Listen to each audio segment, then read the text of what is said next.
Без документација на албански јазик започна денеска интервјуата за членови на антикорупцијска, а тоа беше причина за реакција на пратеникот на владеачката ДУИ Артан Груби, кој потенцираше дека ја побара одложување на седницата, но бидејќи се работело за интервјуа за вака важна институција, ги искара собраницките служби и им порача да ја поправат грешката за утрешното продолжение. Согласно правилникот на Собранието на Република Македонија, како и во однос на Законот за употреба на јазиците, сите материјали кои што се пред нас треба да бидат преведени на албански јазик, а јас немам ниту еден документ или пак било каква хартија на албански јазик.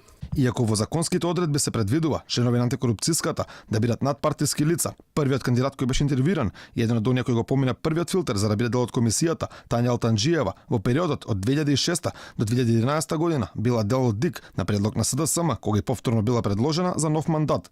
Адвокатката била и заменик министер во нивната влада во минатото. Таа призна дека била дел од политичка партија, но вели дека тоа немало да ја спречи да работи професионално. Јас сакам да кажам, независно што сум била член на политичка партија и што сум била предлог на политичка партија за извршување на високи државни функции, во принцип ми е работата професионалниот однос, односно на она што ми е професија правник и адвокат претходно.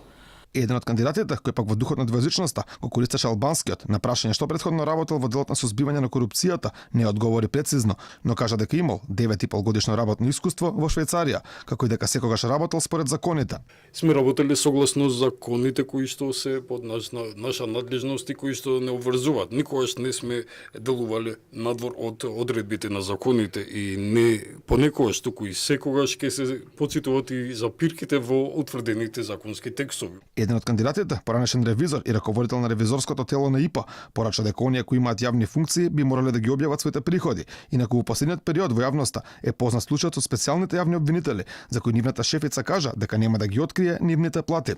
Кој што функционер нема тоа да го направи, едноставно треба да биде разрешен од функцијата. Затоа што тоа му е прва обврска кој ќе биде избран или именуван, кој што треба да ја направи во рок од 30 дена.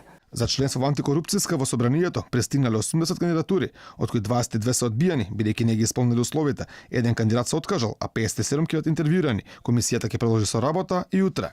Македонија една година е без комисија за спречување на корупцијата, а законот за новата беше изгласан со консензус меѓу власта и опозицијата. Иако антикорупцијска веќе една година не работи, тоа не беше проблем да биде поставена двојазична табла за истата.